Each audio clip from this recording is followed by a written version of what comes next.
kita yang sudah pegang buku, kita langsung masuk ke lanjutan bahasan kemarin. Kemarin kita sudah bahas lengkap masalah wudhu, dan insya Allah kita masuk sekarang ke masalah sholat. Dan itu dimulai dari halaman 25 dari buku yang Bapak Ibu sudah dibagikan tentunya. Kata penulis, sifat sholat Nabi dari takbir sampai salam. Yang paling pertama adalah masalah bersuci. Apabila hendak melakukan sholat, seorang muslim diwajibkan untuk bersuci terlebih dahulu dari hadas kecil maupun hadas besar. Dikatakan hadas kecil adalah kalau orang sudah buang air kecil, keluarkan angin ataupun buang air besar. Berarti dia dalam kondisi wudunya batal. Di sini dia harus bersuci kembali, berwudu. Atau hadas besar adalah maksudnya mandi junub. Sedangkan hadas kecil akan hilang dengan berwudu, sementara hadas besar harus dengan mandi. Hendaklah ia menyempurnakan wudunya sebagaimana wudu Nabi SAW yang sudah kita jelaskan pada pertemuan sebelumnya. Ini syarat pertama, harus suci. Maksud dalamnya suci kita, badan, baju, tempat, ya, sholat itu dari segala macam kotor dan najis. Yang kedua, dianjurkan punya sutra, dan sutra adalah penghalang atau pembatas. Ia memulai dengan menjadikan sesuatu sebagai sutra atau penghalang ataupun pembatas di mana ia sholat dengannya atau menghadap kepadanya.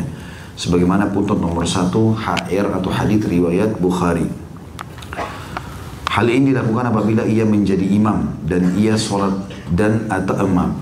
Hal ini dilakukan apabila ia jadi imam atau ia sholat sendiri. Dan tinggi sutra sunnah Nabi SAW adalah kurang lebih kalau sentimeternya 46,2 cm. Sebagaimana dijelaskan dalam kitab Al-Qawlul Mubin fi Akhta'il Musallin. Kalau orang sholat berjamaah, maka yang jadi sutra adalah imam. Jadi misal di saf 3 atau saf 2 dari masjid ini, pada saat antum datang ada kosong di ujung sana. Tapi safnya sudah berjalan sampai 5-6 saf. Antum ingin isi saf itu, boleh lewatin makmum. Karena kalau sholat berjamaah yang wajib tidak boleh, yang ada sutranya tidak boleh dilewati adalah imamnya. Makanya biasa masjid-masjid itu pakai mihrab. Ya. Tujuannya supaya tembok itu orang tidak lula lalang. Tapi kalau sholat sendiri berarti berlaku hukum individual. Berarti antum harus gunakan sutra itu. Apa saja? Kalau tidak ada sama sekali pun, maka diniatkan sutranya adalah ujung sejadahnya. Dan bagi antum yang akan melewati orang yang sholat harus hati-hati. Kalau jarak antara antum dengan dia cukup jauh, nggak apa-apa antum lewat, tapi kalau dekat tidak boleh. Ini bisa hukumnya berat dan termasuk dosa besar. Kalau sengaja lewat memutus antara seseorang dengan tempat sujudnya di sini, ya. Kalau misalnya tempat sujud saya ujung meja ini, maka orang boleh lewat setelah ujung meja ini. Tapi kalau di antara saya sama tempat sujud, maka itu tidak boleh. Kata Nabi SAW, kalau seandainya seseorang akan memutus antara kalian dengan tempat sujud kalian, tahanlah dia. Keluarkan tangan seperti ini. Kalau dia nolak, pukullah dia. Karena bersamanya syaitan. Tapi perhatikan di sini, kalau antum sholat sendiri, baru antum lakukan itu. Kalau sholat berjamaah, jangan pukul orang. Karena ini benar terjadi di Masjid Nabawi. Saya lihat sendiri. Ada orang tua di sebelah saya sholat. Rupanya orang tua ini salah faham dengan hadis itu. Dia pikir semua orang yang lewat harus ditahan walaupun dia sholat berjamaah. Jadi sutra dia masing-masing. Dia merasa sutra dia sendiri. Bukan imam. Padahal kalau berjamaah kan imam. Maka ada anak kecil lewat. Anak mungkin kelas 3-4 SD. Lewat, ditahan sama dia. Anak itu tetap motor jalan. Dipukul sama dia sampai anak itu terpental jauh. Rupanya anak ini bukan anak sembarangan, hadir di majelis-majelis ulama di Masjid Nabawi, dan dia faham. Kembali anak itu habis sholat, lalu dia mengatakan, kamu syekh. Syekh itu orang tua maksudnya, karena orang Arab biasa panggil syekh bisa orang tua, orang kaya, atau orang pintar agama. Jadi tidak selamanya syekh itu orang pintar agama, ya. Bisa orang tua ataupun orang yang kaya. Makanya dia mengatakan, hai syekh, maksudnya orang tua. Apa kau tidak faham hadits Nabi? Kata anak itu. Itu sutra bagi orang individu. Anda sedang sholat berjamaah, saya tidak layak untuk dipukul. Dia ngomong seperti itu. Dan ini semua pelajaran yang bagus gitu ya. Maka harus difahami. Dan Nabi SAW mengatakan, siapa yang sesungguhnya seseorang di antara kalian menunggu sampai puluhan tahun pun, 40 tahun lebih baik, lebih ringan daripada dia memutus antara orang dengan sujudnya. Jadi nggak boleh untuk melewatin itu. Itu fungsi daripada sutra. Yang ketiga meluruskan shaf, dan ini bagian daripada kewajiban, bukan pilihan ya.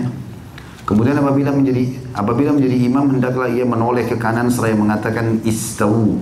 Ada putnot nomor 2 silsilah as-sahihah nomor 3955. Artinya luruskan dan menoleh ke sebelah kiri seraya mengucapkan istawu. Jadi kanan dan kiri, istawu, luruskan, istawu, luruskan ya. Yang keempat berdiri dan niat di dalam hati. Tentu kalau sholat sendiri gak usah bilang istawu, karena antum tidak punya makmum ya. Siapa tahu ada orang iseng, dia sholat sendiri teriak-teriak sendiri istawu, istawu ya. Berdiri dan niat dalam hati. Kemudian ia menghadapkan seluruh badannya ke kiblat. Lihat gambar nomor 1. Dan niat dengan hatinya untuk mengerjakan sholat yang ia kehendaki. Tidak boleh melafazkan niat dengan kalimat usolli lillahi sholata kada wa kada. Saya niat sholat karena Allah untuk sholat ini dan itu. Karena melakukan atau melafazkan ini termasuk bagian daripada hal yang baru dalam agama. Tentu ini sudah saya jelaskan masalah khilaf ulama dan masalah itu ya. Dan di sini teman-teman kalau dilihat gambar mungkin kalaupun tidak terlalu jelas, maka ulama menjelaskan kalau lagi sholat menegakkan seluruh ruas tulang-tulang. Jadi tegak semuanya, tulang-tulang belakang yang terasa ketarik, dada dibusungkan ke depan. Semuanya tegak, kakinya segala macam, gak boleh bungkuk segala macam. Ini termasuk bagian daripada contoh Nabi SAW. Kemudian yang kelima takbiratul ihram dengan mengucapkan Allahu Akbar, dan tata caranya 2. Jari-jari dirapatkan seperti ini, ujung jarinya sejajar dengan pundak seperti ini, atau ujung jarinya sejajar dengan kuping seperti ini. Jadi tidak ada begini ya. Tapi begini. Kemudian ada gambar 1, gambar 2, dan gambar 3 dikatakan kedua tangan diangkat dengan merapatkan jari jemari dan dibentangkan atau tidak mengepal. Jadi jangan begini ya, tapi dibuka.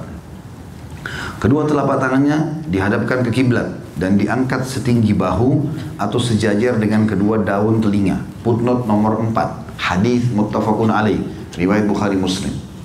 Ini semua punya rujukan. Nabi SAW mengeraskan bacaan takbiratul ihram, Allahu Akbar, hingga didengar oleh orang yang berada di belakangnya. Beliau terkadang mengangkat tangannya bersamaan dengan ucapan takbiratul ihram, terkadang pula setelahnya, dan kadang-kadang sebelumnya. Jika beliau menjadi imam, maka orang yang makmum di belakang beliau pun mengikuti takbirnya dengan mengucapkan Allahu Akbar. Dan ketika tegak berdiri, pandangan mata beliau arahkan ke tempat sujud, bukan tutup mata. Ya. Ini banyak orang tutup mata. Jadi kalau sudah remang-remang, cuacanya dingin, tutup mata, baca dalam hati, tidur sekalian. Footnote nomor 5 diriwayatkan oleh Al-Baihaqi dan Al-Hakim dan beliau mensahihkannya. Jadi bisa seperti ini, letakkan tangan di dada baru bilang Allahu Akbar. Bisa juga bersamaan Allahu Akbar. Bisa juga sebelumnya ya. Dalam arti kata Allahu Akbar. Tiga-tiganya boleh. Riwayat dari Nabi alaihi salatu wassalam. Tapi yang sangat dianjurkan oleh para ulama, terutama kalau jadi imam, adalah gerakan dulu baru ucapan, agar makmum tidak mendahului imam. Karena ada ancaman kalau makmum mendahului imam ya, Nabi SAW mengatakan dalam hadis sahih, siapapun yang mendahului imamnya, maka bisa saja Allah mengubah kepalanya menjadi kepala keledai. Ancaman yang sangat berat, bisa dikutuk oleh Allah SWT. Nah, cara supaya imam tidak didahului adalah imam mengatakan misal Allahu Akbar. Rukuk juga begitu, dia rukuk dulu baru Allahu Akbar. Dia bangun, sudah bangun sendirinya, sudah rapi semuanya, baru dia mengatakan Sami Allahu liman hamidah. Dia sujud dulu. Setelah dia sujud, dalam kondisi sujud baru dia mengatakan Allahu Akbar. Begitu seterusnya, supaya makmumnya tidak mendahului dia. Tapi pilihan tadi kalau antum sholat sendiri. Kemudian ada yang perlu diperhatikan, bahwasanya posisi letak tangan di gambar nomor 4 dan nomor 5. Setelah kita takbir Allahu Akbar atau Allahu Akbar di ujung kuping atau di pundak ya, sejajar dengan ini kita tegakkan. Ini kemudian dipertemukan antara punggung dalam kanan dengan punggung luar kiri seperti ini dan dipegang, atau mempertemukan pergelangan kanan dengan pergelangan kiri seperti ini. Kemudian diletakkan di awal dada, di ulu hati kita. Allahu Akbar begini atau Allahu Akbar begini. Ya. Jadi bukan seperti ini. Ada orang begini. Ya, Allahu alam dari mana ajarannya ini, tapi ada orang begitu. Ada orang begini. Ya. Riwayat yang sahih adalah diletakkan di awal dada atau di ulu hati seperti ini. Dan coba teman-teman praktikin, subhanallah. Tata cara yang benar ini membantu pada kehusyuan. Akan beda orang Allahu Akbar di sini dengan Allahu Akbar orang di sini, misalnya. Ya, akan ada perbedaan. Coba nanti kalau dipraktikin terasa berbeda dari gerakan tersebut dalam bab kehusyuan juga. Di situ dikatakan ada digambar di bawah gambar nomor 5, perhatikan, meletakkan telapak tangan kanan di atas telapak tangan kiri atau menggenggam pergelangan tangan kiri dengan tangan kanan dan meletakkan kedua tangan untuk bersedekap di dada. Yang keenam, membaca doa iftitah. Kemudian beliau diam, maksudnya Nabi SAW sebentar untuk kemudian membaca doa iftitah. Di antara doa iftitah yang diriwayatkan dari beliau adalah misal Allahumma ba'id baini wa baina khataayaya kama ba'adta bainal masyriqi wal maghrib. Allahumma nakkini min khataayaya kama yunaqqa ath-thawbul abyadu minad danas. Allahumma ighsilni min khataaya bil ma'i wal thalji wal barad. Ini sudah kita jelaskan sebenarnya ya. Zikir ini sudah kita jelaskan di kumpulan doa kita ya. Saya terjemahkan, ya Allah jauhkanlah antara aku dan dosa-dosaku sebagaimana engkau jauhkan antara timur dan barat. Maksudnya jangan sampai aku ingat lagi, jangan sampai aku ulangi dosa-dosa itu ya Allah. Seperti antara timur dan barat, aku membencinya, aku tidak mau lagi melakukannya. Ya Allah bersihkanlah diriku dari dosa-dosaku sebagaimana baju yang putih dibersihkan dari kotoran atau noda. Karena dosa itu ada bekas, sebagaimana ilmu juga ada bekas. Ibadah, kalau teman-teman dulu majelis ilmu begini setengah jam, 1 jam, 2 jam, pasti ada bekasnya secara beribadah. Dan itu terasa sampai beberapa hari. Kalau kita terus cas, ilmu lagi kita dengarkan, maka akan terjaga. Kapan kita lupakan ilmu, nanti 2 minggu lagi baru hadir di pengajian, itu sudah kendor itu. Ingat ya tapi tidak berbekas, bekasnya bisa hilang. Begitu juga dosa. Orang kalau habis tonton, habis apa, dia akan ada bekas. 2 hari, 3 hari, makin berbekas, masih terbayang-bayang. Tapi kalau dia tidak buka pintu-pintu dosa lagi, apalagi dia bertobat, maka akan hilang dengan sendirinya. Nah, penghilangan bekas ini penting. Di antara doa iftitah kita ucapkan itu. Ya Allah bersihkan aku dari dosa-dosaku, maksudnya tidak ada bekasnya lagi. Contoh, buktinya kalimat, sebagaimana baju putih dibersihkan dari kotoran. Kalau ada noda di baju putih butuh ucek yang lama, gitu. Direndam dengan bahan-bahan yang tertentu yang memang kuat untuk mengangkat noda tersebut. Ya Allah sucikan aku dari dosa-dosaku dengan air, salju dan juga es. Hadis ini HR riwayat Bukhari, Muslim, An-Nasai dan juga selainnya. Tentu ini teman-teman sekalian, doa iftitah ini saya akan lewatkan karena doa iftitah ini 1, 2 yang ini yang akan disebutkan sudah saya terjemahkan ini dan sudah kita pelajari di kumpulan doa kita bacaan sholat ya. Jadi ini insya Allah sudah ada penjelasannya. Jadi karena saya mau menghabiskan buku ini maka kita lewatkan dan ini teman-teman tinggal hafal, amalkan. Lebih afdal kalau teman-teman baca dalam satu sholat beberapa iftitah ya. Dan usahakan punya hafalan di semua iftitah ini supaya kita bisa ragamkan dan di buku amal kita tercatat pernah melakukan itu. Kata para ulama dianjurkan sekali setiap muslim kalau ditemukan tata cara, beberapa tata cara dalam satu ibadah dari Nabi SAW seperti tata cara sholat malam. Kan Nabi pernah 2 rakaat salam, 2 rakaat salam, 2 rakaat salam, 2 rakaat salam. Witirnya pun 2 rakaat sama 1. Pernah juga Nabi kerjakan 4 rakaat ya, kemudian 2 rakaat witir dengan 1. Pernah juga Nabi kerjakan 8 rakaat sekaligus sholat malam, kemudian witirnya juga 21. Pernah juga beliau kerjakan 3 cara ini, witirnya 3 sekaligus tanpa tahiyat pertama. Dan beliau pernah mengerjakan 11 rakaat sekaligus dengan 1 kali salam. Semestinya setiap muslim punya di buku amalnya semua jenis ini walaupun cuma sekali seumur hidup.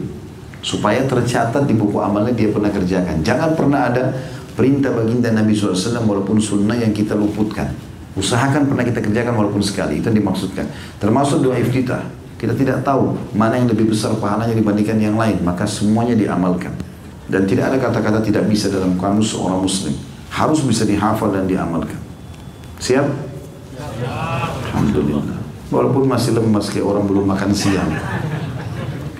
Yang ketujuh, isti'adah, mohon perlindungan kepada Allah SWT. Kemudian membaca isti'adah kepada Allah dari syaitan yang terkutuk. Dan sudah saya jelaskan makna terkutuk sebenarnya di sini yang lebih tepat adalah terajam. Dengan ucapan a'udzubillahi minasyaitonirrajim min hamzihi wa nafthihi wa nafthihi.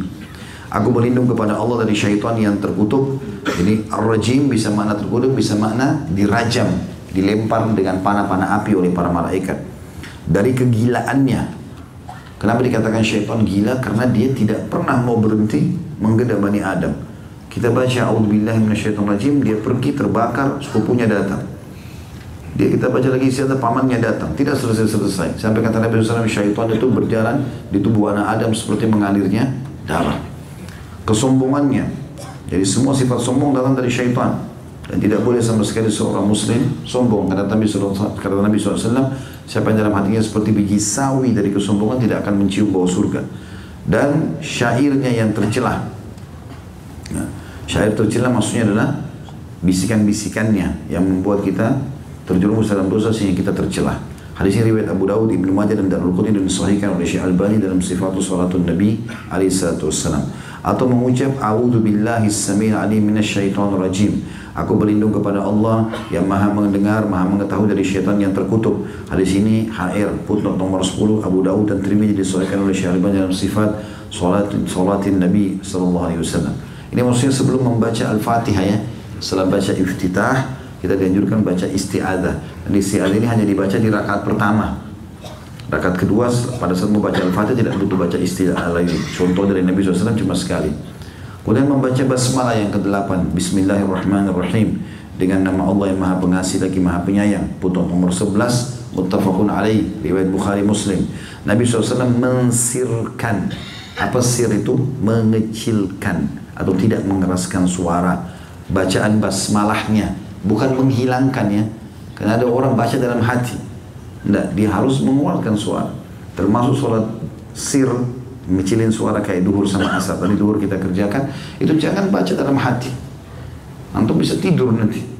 Harus baca sesuatu sir itu ngecilin. Kata ulama, sir adalah sesuatu suara yang keluar yang hanya didengar oleh dia pribadi. Misalnya kita bilang, Alhamdulillah, Alhamdulillah, ada suara. Mata dibuka, lihat tempat sujud. Kata Nabi SAW, Allah terus memandang wajah seorang hamba selama matanya terbuka ke tempat sujudnya. Maka bibir kita mengucapkan, kuping mendengar, mata melihat. Ini akan menghilangkan rasa ngantuk. Dan orang bisa lebih konsentrasi. Nabi SAW mensirkan atau tidak mengeraskan bacaan basmalahnya. Footnote nomor 12, muttafaqun alaih. Memang Nabi begitu. Bismillahirrahmanirrahim. Baru Alhamdulillahirabbil alamin. Baru suara Alhamdulillahnya besar gitu. Dan tidak ada riwayat yang menyebutkan bahwa beliau terus-menerus mengeraskan basmalahnya. Akan tapi terkadang beliau terkadang memperdengarkan kepada makmum dengan bacaan yang sir, yakni tidak terlalu mengeraskannya sehingga bacaan basmalah beliau tidak akan terdengar kecuali oleh orang yang dekat saja. Kemudian yang ke-9 membaca Al-Fatihah yang sudah kita tahu. A'udzubillahi minasyaitonirrajim. Bismillahirrahmanirrahim. Alhamdulillahirabbil alamin, arrahmanirrahim, maliki yaumiddin. Iyyaka na'budu wa iyyaka nasta'in. Ihdinas siratal mustaqim, siratal ladzina an'amta 'alaihim ghairil maghdubi 'alaihim waladdallin. Tentu ini adalah 7 ayat Al-Quran yang merupakan cahaya kehidupan. Sebagaimana diberikan nama Sab'u Matani. 7 ayat yang penuh dengan puji-pujian yang mulia. Dan ini awalnya adalah pujian kepada Allah. Alhamdulillahirabbil alamin. Segala puji bagi Allah Tuhan alam semesta. Ar-Rahmanir-Rahim, juga Maha Pengasih, Maha Penyayang. Maliki yaumiddin, raja yang memiliki hari kiamat atau menjadi raja sepenuhnya pada hari kiamat. Iyyaka na'budu wa iyyaka nasta'in. Sampai maliki yaumiddin, kata Nabi SAW, kalau seorang hamba membacanya dalam sholat, Allah mengatakan, hambaku memujiku. Pada saat kita baca iyyaka na'budu, hanya kepadamu kami menyembah, Allah menjawab, hadza li, ini milikku. Dan pada saat hamba mengatakan wa iyyaka nasta'in, dan kepadamu kami minta tolong, kata Allah, hadza li abdi, ini milik hambaku. Lalu dari ihdinas siratal mustaqim sampai akhir, tunjukkanlah kami jalan yang lurus, siratal ladzina an'amta 'alaihim ghairil maghdubi 'alaihim waladdallin, jalan orang-orang yang kau berikan nikmat kepada mereka dari para nabi-nabi dan orang saleh, bukan orang yang kau murkahi. Kata Ibnu Abbas adalah orang-orang Yahudi. Maghdubi 'alaihim, Yahudi, murka. Allah murka padanya karena mereka tahu kebenaran tapi mereka tidak mau ikuti. Waladdallin, kata Ibnu Abbas radhiyallahu adalah orang-orang Nasrani. Mereka mau berdakwah tapi mereka salah, mengatakan Allah punya anak. Maka kita berlindung dari kesesatan yang telah menimpa mereka. Di sini dari ihdinas siratal mustaqim sampai akhir, kalau kita baca dalam solat atau kita baca Al-Fatihah ini walaupun di luar solat, Allah menjawab mengatakan hadza li abdi wa li abdi ma sa'al. Ini milik hambaku dan dia memiliki apa yang dia minta. Baik, ada beberapa keadaan saya jelaskan dulu. Al-Fatihah hukumnya wajib kalau antum sholat pribadi, individu. Semua sholat dari subuh, duhur, asar, maghrib, isya, termasuk sholat-sholat sunnah, Al-Fatihahnya wajib. Tanpa Al-Fatihah tidak sah sholatnya. Kata Nabi SAW, la sholat liman lam yaqra bi Fatihatil Kitab. Hadis Sahih Bukhari Muslim, tidak akan sah sholat seseorang tanpa membaca Al-Fatihah. Ini berlaku individu. Kalau antum sholat sendiri. Kalau sholat berjamaah, maka ini khilaf di antara ulama atau ada rincian pendapat ulama. Pertama adalah keadaannya kalau sholatnya jahar, sholatnya ngerasin suara seperti subuh, maghrib, isya. Di sini dalam pendapat jumhur ulama, di antara Imam Ahmad rahimahullah, beliau mengatakan bahwasanya bacaan imam cukup mencukupi bacaan makmum. Jadi tidak perlu membaca lagi. Makmum tinggal dengar sampai waladhdallin, amin. Mereka cuma bilang amin, dengar lagi, tunggu surah apa yang dibaca. Ini pendapat jumhur ulama, di antara Imam Ahmad, Imam Malik, Imam Abu Hanifah. Kalau Imam Syafi'i rahimahullah mengatakan tidak bisa, tetap harus baca Al-Fatihah. Walaupun di sholat jahar, ini khilaf di antara mereka ya. Tapi kami pribadi berpegang pada pendapat jumhur dalam masalah ini ya. Banyak pendapat Imam Syafi'i yang kami pegangi, tapi di sini dalam masalah ini mazhab jumhur, karena ada hadis yang berbunyi waktu Nabi SAW bilang waladhdallin, amin, ada di antara sahabat yang baca berlumba-lumba baca Al-Fatihah di belakang. Maka Nabi SAW mengatakan setelah salam, mali unazir. Kenapa tadi ada yang mengganggu bacaan saya? Kata para sahabat, kami memahami itu, maka kami tidak pernah lagi membaca Al-Fatihah di belakang Nabi SAW pada saat sholat jahar, kerasin suara. Tapi pada saat sholat sir, sholatnya kecilin suara, duhur dan asar, wajib antum baca. Kecuali ya, dalam satu keadaan antum datang, imam sudah ruku, maka takbir ruku juga. Ini pendapat jumhur. Pendapat Imam Syafi'i tidak. Walaupun antum telat, antum takbir, baca Al-Fatihah dulu, baru kemudian ikut ruku. Nah, cuma memang di sini pendapat jumhur kelihatannya lebih tepat. Kenapa? Karena jumhur ulama mengatakan kalau ada hadis Nabi SAW, siapa yang mendapati imamnya ruku, kemudian dia ruku, maka dia mendapatkan rakaat itu. Tidak ada perintah lagi membaca Al-Fatihah di sini. Jadi takbir Allahu Akbar langsung ikut ruku supaya dapat rakaat itu. Kalau dia baca Al-Fatihah dulu, maka imam sudah bangun sampai Muhammadah, dia sudah kehilangan ruku itu atau rakaat itu. Dan ini sesuai dengan sabda Nabi SAW. Nah, keadaan ini boleh antum tidak baca Al-Fatihah, karena memang dasarnya imamnya sudah ruku. Tapi kalau belum, masih ada kesempatan, maka lebih baik antum baca tentunya. Dan sebagai imbauan juga para ulama kepada para imam-imam masjid, terutama kalau mereka berada di lingkungan madhab Syafi'iyah. Jadi kita Indonesia kan umumnya orang Syafi'iyah. Maka imamnya semestinya setelah waladhdallin, dia memberikan jeda makmum baca sekitar hitungan 7 ayat. Karena Al-Fatihah kan 7 ayat. Setelah itu baru dia mulai masuk surah, supaya makmum punya kesempatan untuk membaca. Ini jauh lebih bijak untuk menggabungkan semua pendapat tersebut. Kemudian dikatakan Nabi SAW berhenti pada setiap akhir ayat ya, diusahakan tidak disambung. Alhamdulillahirrabbilalamin, berhenti sejenak, baru Ar-Rahmanir-Rahim, berhenti, gitu loh, berikan haknya. Itu yang dilakukan oleh Nabi SAW. Tidak menyambung bacaan ayat yang satu dengan ayat setelahnya, kecuali dalam keadaan darurat. Sesekali mungkin dia mau lanjutkan Alhamdulillahirrabbilalamin Ar-Rahmanir-Rahim misalnya. Ada sebagian orang begitu, ini masih dibolehkan, tetapi makruh hukumnya. Lebih baik dia berhenti di setiap ayat. Yang ke-10, mengucapkan kalimat amin, artinya ya Allah terimalah. Setelah membaca Al-Fatihah, Nabi SAW mengucapkan amin dengan keras pada sholat jahriyah, diikuti oleh makmum hingga masjid menggemah. Setelah membaca Al-Fatihah, beliau diam sebentar. Jadi imam pun disunnahkan untuk baca amin supaya makmumnya juga ikut.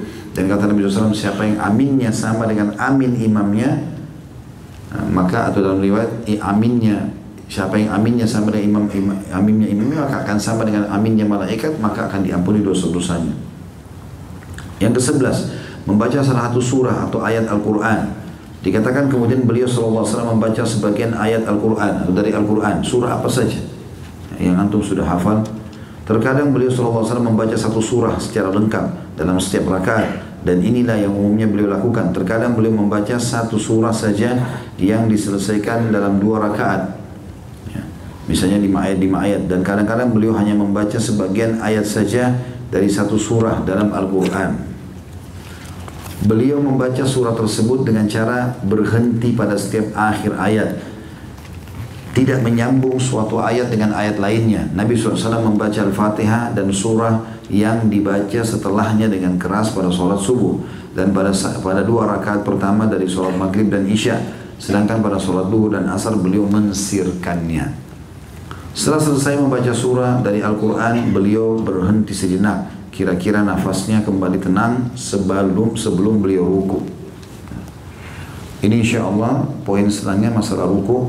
Nanti sebentar dalam closing materi kita insya Allah, baru menit lagi saya akan coba praktikin atau ajak beberapa ikhwan untuk mempraktikin di sini tata cara sholatnya dan dilihat yang lainnya untuk membetulkan rukunya, sujudnya, i'tidalnya, dan juga duduk tahiyat, karena ini harus benar. Di sini ada gambar teman-teman sekalian nomor 7 menggambarkan tentang masalah tata cara ruku yang benar, yaitu punggungnya harus rata. Perhatikan tanda panahnya. Karena dikatakan Nabi SAW itu kalau ruku, kalau ditaruh bejana air tidak tumpah. Jadi tidak terlalu turun, tidak juga terlalu naik, lurus. Nah ini ada cirinya. Biasanya kalau kita lakukan ini, kalau kita ruku, tarik semaksimal mungkin ruas tulang belakang kita sampai terasa juga otot paha belakang atau otot paha belakang kita kiri kanan terasa ketarik, dan ditahan sejenak baru membaca Subhana Rabbiyal Azim. Dikatakan kemudian beliau mulai ruku, diawali dengan membaca takbir sambil mengangkat kedua tangan setinggi bahu atau ujung kedua daun telinga seperti takbiratul ihram. Jadi ini standar ya, tadi Allahu Akbar atau Allahu Akbar. Pada saat antum mau ruku sama juga Allahu Akbar. Bangun juga i'tidal, sami Allahu liman hamidah. Ini standarnya nih. Semua jari-jari rapat menghadap depan, ujung jarinya sejajar dengan pundak atau kuping. Dan jangan dekat-dekat sini ya, dikasih jarak. Begitu juga pada saat sujud, meletakkan di bawah ini, ingat pada saat antum takbir. Jadi jari-jari sejajar dengan pundak atau sejajar dengan kuping. Ya, itu termasuk bagian daripada hal yang harus diperhatikan. Dikatakan bahwasanya ketika makmum di belakang beliau mengikutinya dengan membaca takbir dan mengangkat tangan mereka, hal itu dilakukan pula bila seseorang sholat sendiri. Inilah yang ditunjukkan oleh as-sunnah. Jangan mengikuti pendapat orang yang melarang untuk mengangkat tangan sebelum ruku. Karena riwayat yang menyunnahkan mengangkat tangan sudah masyhur. Jadi misalnya kalau mau ruku, kan kita selesai baca misalnya lam yalid wa lam yulad wa lam yakul lahu kufuwan ahad. Allahu Akbar. Kan ini angkat tangan nih. Nah beliau mengingatkan di situ bahwa ini tulisan dari Syekh Jibrin hafizahullah. Beliau mengatakan mestinya pada saat mau ruku angkat tangan. Ada orang tidak, misalnya lam yalid wa lam yulad wa lam yakul lahu kufuwan ahad, Allahu Akbar, ya, langsung tangannya ke lututnya. Sebenarnya sunnah yang sudah masyhur angkat tangan dulu. Dalam rukunya kita pindah ke halaman 37, beliau SAW membungkukkan punggungnya dengan meratakannya. Kepalanya juga rata dengan punggungnya atau tidak mendongak, tidak juga terlalu menunduk. Seandainya wadah berisi air diletakkan di punggungnya, niscaya wadah itu akan diam atau tidak tumpah. Lihatlah gambar nomor 7. Beliau memantapkan kedua telapak tangan pada kedua lututnya dengan bertumpu pada keduanya, sedangkan jari jemarinya dibentangkan atau tidak dikepalkan. Beliau menjauh atau merenggangkan kedua tangannya dari pinggangnya. Jadi ininya, sikutnya itu tidak rapat ke tulang rusuk. Kemudian ini juga direnggangkan tangan-tangan dengan tujuan untuk memegang lutut, sehingga seperti mengunci lutut itu supaya kita tidak bergerak. Ya, itu yang dimaksudkan dengan keadaan tadi ini. Terkadang beliau melamakan rukunya, beliau mengingkari orang yang menyempelekan rukun-rukun sholat. Beliau pun melarang orang yang rukunya atau sujudnya seperti burung gagak yang mematuk makanan. Karena saking gerakan sholatnya terlalu cepat, tidak tumak nina. Kalau kita garis bawahi kalimat tumak nina ini, tumak nina adalah kewajiban sholat ya. Tenang. Pernah ada sahabat masuk masjid sholat, Allah bersama Allah, buru-buru seperti ayam patok jagung. Ya. Di Indonesia kan ada itu, sholat tarawih selesai dalam setengah menit. Oh, luar biasa. Waktu ditanya dia bilang ini tidak melanggar rukun sholat. Dari mana tidak melanggar? Ada pernah sahabat itu hadis Bukhari masuk masjid begitu sholatnya. Begitu selesai sholat datang mau duduk di majelis Nabi. Nabi tanya, Nabi bilang sama dia, kembali kerjakan sholat lagi. Kok belum sholat? Nabi pikir dia kena buru-buru, ternyata dia sholat sama juga sholatnya. Belum sampai kepalanya di tempat sujud, sudah diangkat. Belum ruku benar sudah kembali. Subhana rabbil azim dibaca sekali pada saat ruku, yang kedua pada saat mau bangun, yang ketiga pada saat i'tidal. Kan gitu. Maka dia kembali ulangi sampai 3 kali, sampai 4 kali. Lalu dia mengatakan, ya Rasulullah, saya nggak tahu cara sholat yang lain. Nabi ingatkan, kalau begitu, kalau kamu sholat, tegakkan seluruh tubuhmu, ruas tulang belakangmu, lalu menghadap kiblat, matamu ke tempat sujud, lalu mulailah takbir. Ini dikenal dengan hadits musikus sholat, orang yang buruk sholatnya. Kemudian mulailah baca, ya, Allah mudahkan dari ayat Al-Quran, lalu kamu ruku, biarkan sendi-sendi kembali pada tempatnya semua, baru kau baca Subhana Rabbiyal Azim 1, Subhana Rabbiyal Azim 2, terus begitu. Sami Allahu liman hamidah. Kemudian kata Nabi SAW, tenangkan dulu sendi-sendimu sampai kembali pada tempatnya semua, baru kemudian kamu mulai membaca Rabbana walakal hamdu mil'us samawati dan seterusnya, doa i'tidal itu. Begitu sampai salam tentunya, diikuti dengan tumanina. Rasulullah SAW memerintahkan agar mengagungkan Rabb Allah pada saat ruku, dan beliau pun mensyariatkan tasbih padanya dengan membaca Subhana Rabbiyal Azim. Ya, pada saat turun Sabbihisma Rabbikal A'la, ya, beliau mengatakan jadikanlah itu di ruku kalian, di sujud kalian.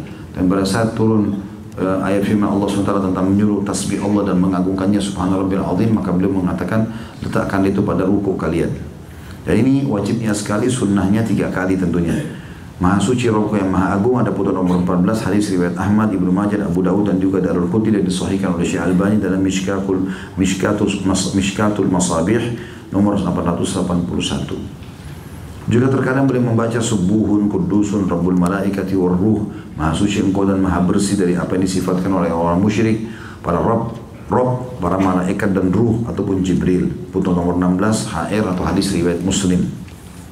Rasulullah SAW juga suka membaca zikir-zikir dan doa-doa selain yang tersebut di atas. Rasulullah SAW melarang membaca Al-Quran pada saat ruku dan sujud. Ini pernah kita pelajari di buku doa yang kita bagikan juga itu hari. Itu doa, beragam doa ruku dan doa sujud. Saya berharap itu tentu tidak dilupakan karena kita sudah terjemahkan, berikan contoh-contohnya ya. Yang ke-13, mengangkat kepala dari ruku atau i'tidal. Kemudian beliau mengangkat kepalanya dari ruku seraya mengangkat kedua tangannya sejajar kedua dengan bahu. Sejajar kedua dengan bahu dan daun telinga atau daun telinga sambil membaca Sami Allahu liman hamidah. Ada caranya tadi, ujung sama dengan ujung kuping ataupun ujung pundak. Lalu beliau membaca ketika menjadi imam adalah sholat sendiri. Ketika kemudian setelah berdiri tegak dengan sempurna beliau membaca Rabbana walakal hamd. Yang perlu digarisbawahi teman-teman sekalian, kalau imam mengatakan Sami Allahu liman hamidah, antum sebagai makmum jangan lagi bilang Sami Allahu liman hamidah. Kalau berjamaah, imam bilang Sami Allahu liman hamidah, beliau sudah mewakili kita. Allah mendengar orang yang memujinya, kita tinggal bilang Rabbana walakal hamd. Kalau sholat sendiri baru kita bilang Sami Allahu liman hamidah, Rabbana walakal hamd. Ini tentu di sebelahnya adalah maka beragam doa-doa yang dibaca pada saat i'tidal. Nah ini sudah kita bahas juga di kumpulan doa kita. Maka saya tidak akan baca ini lagi karena untuk menghemat waktu. Dan saya tutup dengan ini teman-teman karena sudah masuk jam 1. Kita lanjut besok insya Allah. Di halaman 43 ada titik di situ dikatakan tidak ada dalil yang mendukung bahwa seorang makmum disyariatkan membaca Sami Allah liman hamidah atau Allah maha mendengar orang yang memujinya. Kemudian meletakkan telapak tangannya di atas punggung telapak tangan kiri atau di atas pergelangan tangannya atau di atas hastanya seperti yang ia lakukan ketika berdiri dari rukuknya. Lihat gambar nomor 12 dan 13. Lihat halaman 44. Jadi gini, kalau teman-teman bilang Sami Allahu liman hamidah ada 2 cara. Cara yang pertama, kembalikan lagi tangan di dada. Cara yang kedua, letakkan Sami Allahu liman hamidah, letakkan di sebelah paha kita. Dan ini khilaf di antara ulama 2 pendapat ini ya. Tapi kembali kepada dalil yang sama. Apa dalilnya? Dikatakan Nabi SAW kalau bangun dari rukuknya, seluruh anggota tubuh beliau kembali seperti semula. Di sini kalimat seperti semula. Apakah sebelum takbir, tangan di samping, atau setelah takbir, tangan di dada? Maka khilaf di antara ulama. Kalau antum lihat ada orang Sami Allahu liman hamidah, kembali ke dada jangan disalahkan. Itu benar. Begitu juga orang kalau taruh ke sebelah pahanya. Maka itu dua-duanya dibolehkan tentunya. Sebagai penutup di sini adalah Rasulullah SAW suka melamakan rukun ini, maksudnya berdiri Sami Allahu liman hamidah, tidak buru-buru sujud. Hingga seorang sahabat berkata beliau telah lupa, mungkin lupa sujud nih. Beliau pun mengingkari orang yang meringan-ringankan rukun ini sehingga tidak tumaknina. Sebaliknya, beliau menyuruh tumaknina pada rukun ini dan memerintahkan orang itu untuk tidak tergesa-gesa. Beliau melarang makmum untuk mendahului imam dalam mengangkat kepala dari ruku. Rasulullah SAW mengancam orang yang mengangkat kepalanya sebelum imam dengan ancaman bahwa Allah akan mengubah wajahnya dengan wajah keledai. Footnote nomor 23, hadis muttafaqun alaih atau disepakati oleh jumhur ulama atau maaf, Bukhari Muslim. Sampai sini saya cukupkan dulu baca bahasanya, insya Allah kita lanjut besok lagi. Saya minta saja 2 menit, ada 3 orang maju ke depan sini. Saya mau tunjukkan cara berdiri untuk shaf. Fadhal. Nah, sekarang tumit antum buka. Bukan itunya dirapatkan, tumitnya dibuka. Bukan, dibuka. Afwan. Ya, ini dibuka. Nah, seperti itu. Jadi kalau lagi ngatur shaf, kakinya jangan seperti kipas begini ya.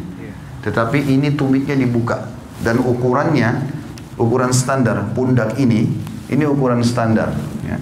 Maka telapak kaki antum buka seukuran itu saja. Tidak usah masuk ke shaf orang di sebelah. Ya. Ini serius memang, karena kadang-kadang ada orang badannya kecil kakinya besar gitu kan. Atau dia ikuti sejadahnya. Nah, ini manfaatnya kalau kaki rapat begini, otomatis betis juga ketemu, pundak pun ketemu. Ini yang masuk dalam hadis Nabi SAW. Siapa yang sholat seperti ini tidak akan dimasuki oleh syaitan di antara safnya. Sebagaimana Nabi SAW mengatakan, rapatkan dan luruskan saf kalian, jangan buat ada celah buat syaitan. Karena kalau dia ada, dia akan mengganggu sholat. Oke? Sekarang antum balik ke sana, balik ke teman-teman supaya dilihat tata cara sholatnya. Coba takbir Allahu Akbar seperti yang kita sudah pelajari. Ya, ininya dihadapkan ke depan, ini rapat ya. Ini jarak kurang lebih 1 jengkal dari sini. Tidak usah dikakukan tangannya. Coba, ya ininya juga sejajar sama ini atau sejajar sama kuping. Ini nggak usah ikut pundaknya, tangannya aja. Ya, antum nggak usah takut, saya tidak hukum. Coba dilenturkan saja, lihat saya, dilenturkan saja tangannya. Nggak usah kaku. Ini semuanya ke depan dan rapat. Sejajar dengan pundak atau sejajar sama kuping, ya. Ya, ini ujung kuping. Dan ini standar tadi saya bilang.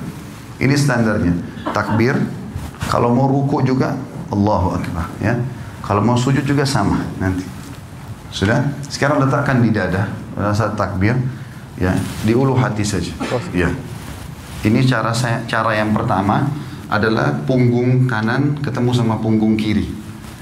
Kemudian cara yang kedua, pergelangan kanan memegang pergelangan kiri, digenggam. Genggam begini. Ya, seperti ini betul. Ini digenggam. Ini cara yang kedua. Ini biasa saja, antum biasa saja. Ini pundak jangan ikut ya. Jadi tangan kita saja. Pundak tetap biasa. Allahu Akbar seperti ini. Atau Allahu Akbar ini lebih jauh sedikit. Ya. Ya, pundak tidak usah ikut. Ini saja. Baik, sekarang ruku coba. Afwan, tinggal butuh 1 orang. Jazakumullah khair. Yang duanya sudah, supaya agak lenggang. Antum balik ke sebelah sana sekarang. Coba ruku. Sekarang ruku. Allahu Akbar. Dari awal, dari antum seperti normal lagi sholat, tangannya di sana. Antum takbir. Allahu Akbar, mata ke tempat sujud. Ya, ini digenggam lututnya. Ini masih melengkung. Ya. Baik. Ini caranya. Antum turun, dadanya dinaikin. Kepalanya lurus ke depan, kepala lurus lagi, ya, ya seperti ini. Sekarang ini dipertahankan ya. Ya, coba lihat saya. Kalau saya sebentar Afwan, kalau miring dibilang ini. Kalau saya di rumah saya praktikin pakai cermin, lalu saya praktikin ruku itu. Allahu Akbar, ini saya genggam, kemudian ini saya tahan begini. Rata nggak? Ya, seperti ini. Ini terasa paha di belakang ketarik, ya. Kepala juga ke depan. Ini disunnahkan Nabi SAW. Kalau antum pakai cara seperti ini, mau sejam pun rukuknya nggak masalah. Jangan turun, jangan juga naik begini. Ya. Seperti ini, dan perhatikan siku ini jauh dari tulang rusuk, ya. Dan ini ditekan, ini kita tekan ke dalam. Saya sekarang tekan ke dalam dan paha saya ketarik. Coba, fadhal. Ya, rukuk Allahu Akbar. Ya, ini sudah mulai. Tinggal kepala antum, tidak usah lihat ke beliau. Tidak Dagunya turun lagi, ya gitu. Oke, ini masih naik lagi, jangan naik. Nah gitu. Nggak usah lihat orang, lihat tempat sujud. Oke, baik. Kurang lebih seperti itu ya. Nah, cara praktik ini penting karena Nabi SAW rukuk seperti ini. Dan beliau dikatakan kalau taruh bejana tidak tumpah ya. Sama dengan kalau bangun juga begitu dari rukuk. Kembali ke awal. Begitu bangun dari rukuk, Allahu Akbar, kita bangun, Sami Allahu liman hamidah. Mata jangan kemana-mana, tetap bersujud. Ini tadi bisa dua cara, bisa seperti ini, atau diletakkan di sini ya. Ada yang belum kita pelajari tentang masalah sujud, tapi saya akan praktekin sekarang. Sudah, jazakallah kan? Kalau mau ikut sama anak sebentar bisa. Sujud ini ada dua cara. Bisa turun lutut dulu, baru telapak tangan. Atau telapak tangan dulu, baru lutut. Dua-duanya bisa. Karena itu khilaf di antara ulama. Ibnu Qayyim rahimahullah memasukkan antara salah satunya boleh. Tergantung keadaan ya. Cuma yang perlu diperhatikan, kata Nabi SAW, aku diperintahkan sujud dengan 7 anggota tubuh. 7 anggota tubuh. Satu itu dahi sama hidung. Maaf, biar hidung antum merasa pesek, tetap harus kena tempat sujud. Tidak boleh kepalanya begitu, ya, sehingga hidungnya nggak kena. Ini satu paket. Kalau nggak sah ini.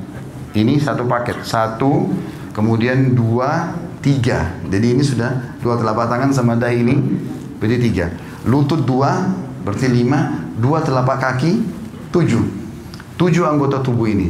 Nah, caranya adalah Nabi SAW, kata Ibnu Mas'ud, kami dilarang oleh Nabi SAW untuk sujud seperti anjing sedang duduk. Perhatikan kalau anjing duduk, sikunya kesentuh tanah kan? Antum tidak boleh sentuh tanah. Tulang ini, siku nggak boleh kena ke tulang rusuk. Ya. Dan usahakan ada jarak antara perut kita, paha sama siku ini. Kira-kira jarak di mana antum bisa merasa nyaman bernafas. Karena pada saat sujud, kita butuh sirkulasi udara supaya bisa lama. Saya coba praktikin, anggap saja ini cuma contoh kalau kiblat ke sana. Sami Allahu liman hamidah, maka pada saat turun bisa 2 cara. Cara yang pertama adalah kita turun biasa saja, meletakkan lutut di sini, kemudian mengambil jarak kurang lebih 1 siku ini ya.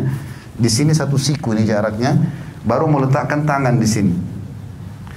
Tangan itu seperti ini ya kondisinya, seperti tadi orang takbir. Allahu Akbar, lalu letakkan kepala. Yang perlu diperhatikan adalah telapak kaki juga harus rapat. Saya menghadap kiblat sekarang. Afwan. Pada saat turun ini, kemudian letakkan jarak seperti ini, baru Allahu Akbar. Jangan begini ya, terlalu dekat sehingga tidak bisa bernafas. Atau ada juga orang terlalu jauh. Tapi anjuran ulama adalah 1 siku dari lutut kita, kurang lebih jaraknya begini. Ini kita letakkan telapak tangan di sini. Dan rapat semuanya seperti ini ya.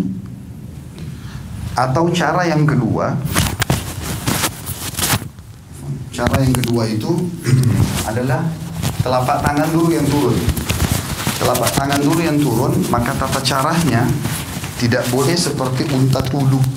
Tidak boleh seperti unta duduk. Saya akan kasih contoh, walaupun saya bukan unta. Maka cara untuk, kalau tadi kan lutut dulu sederhana cuma turun begini ya. Sekarang kalau mau telapak tangan dulu, maka caranya adalah turunkan badan dulu seperti mau turun lutut tadi. Misalnya sudah dekat, baru kemudian letakkan telapak tangan ke depan. Seperti ini. Ya. Yang dilarang itu seperti unta itu kalau orang turun begini. Nah, begitu juga dia pada saat berdiri. Orang berdiri dari sujud nggak boleh begini, ya. Tetapi dia duduk dulu, ya. Saya ulangi. Jadi kalau orang turun sujud yang kedua, kita turun seperti agak mendekati tempat sujud, kemudian baru letakkan telapak tangan ke depan, barulah kita sujud, ya.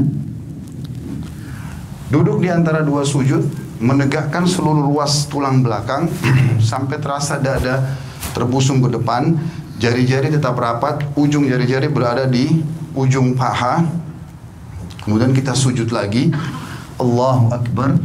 Setelah itu pada saat mau berdiri, duduk dulu. Sunnah Nabi SAW duduk dulu. Duduk seperti ini. Dan ada 2 cara. Cara yang pertama, menekan paha untuk berdiri ke atas. Atau menggenggam telapak tangan, ditekan lantai untuk menopang tubuh ke atas. Jadi topang ini saja ke atas, ya. Seperti ini. Dan kita tidak boleh sebagaimana tadi saya bilang berdirinya seperti unta itu. Ya. Terakhir tinggal masalah tahiyatnya saja. Tahiyat ini khilaf di antara ulama tentang dua jenis duduk. Namanya iftirash atau tawarruk. Dua ya. Iftirash atau tawarruk. Apa itu iftirash? Iftirash itu duduk seperti di antara dua sujud. Itu namanya iftirash. Ya. Kalau tawarruk, warak itu artinya bokong. Kita meletakkan bokong kita di tanah. Nah ini khilaf ulama. Kapan dikerjakan iftirash, kapan dikerjakan tawarruk? Imam Syafi'i rahimahullah berkata, duduk tawarruk, tahiyat seperti ini. Yang kita duduk, ya, seperti ini. Ini namanya tawarruk karena bokong kita duduk di tanah. Ini kata Imam Syafi'i rahimahullah, dikerjakan setiap kali mau salam. Mau sholatnya 1 rakaat saja, mau 2 rakaat, seperti misalnya witir 1 rakaat. Ya tetap aja antum duduknya pada saat tahiyat, karena mau salam tawarruk. Ya. 2 rakaat juga seperti sholat sunnatul fajr atau sholat subuh, sama tawarruk. Nanti lebih dari itu pun, misalnya rakaat maghrib 3 rakaat atau isya 4 rakaat, semuanya kalau mau salam tawarruk. Kalau jumhur ulama, Imam Ahmad dan Imam Malik mengatakan tidak. Kalau sholat di bawah 3 rakaat, seperti witir 1 rakaat, atau sholat sunnatul fajr 2 rakaat, walaupun mau salam duduknya iftirash, duduknya seperti ini. Tawarruk itu hanya dikerjakan duduk yang seperti ini. Itu dalam pendapat jumhur ulama. Nanti kalau sudah lebih dari 2 rakaat, seperti rakaat ketiga maghrib, rakaat keempat isya, baru duduknya tawarruk. Dua-duanya ini boleh ya, karena ini khilaf diantara ulama. Kita nggak boleh nyalain orang. Jadi kalau antum lihat ada orang tahiyat kedua, ya tahiyat akhir misalnya sholat subuh duduknya begini, jangan disalahkan. Karena itu pendapat Imam Malik dan Imam Ahmad, dan itu jumhur ulama.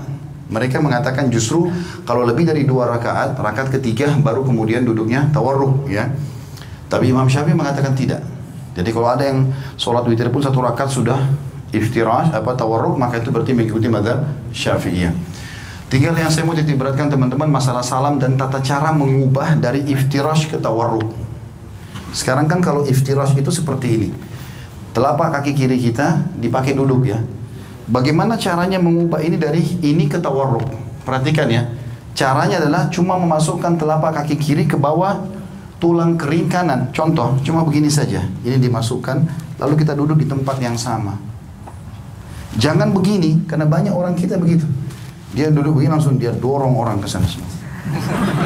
Jadi ini kena, semua kena. Dia nggak bisa duduk. Jadi cara yang benar adalah hanya memasukkan ini ke bawah sini saja dan duduk di tempat yang sama. Tidak berubah apa-apa. Saya tidak mengubah apa-apa di sini. Maka ini posisi yang harus diperhatikan. Begitu juga dengan masalah salam. Pada saat kita sudah selesai membaca tahiyat, tentu tahiyat sunnahnya ada yang mengatakan pada saat syahadat mengangkat jari, ada yang mengatakan juga nanti dari awal sudah at-tahiyat itu sudah mengangkat ya.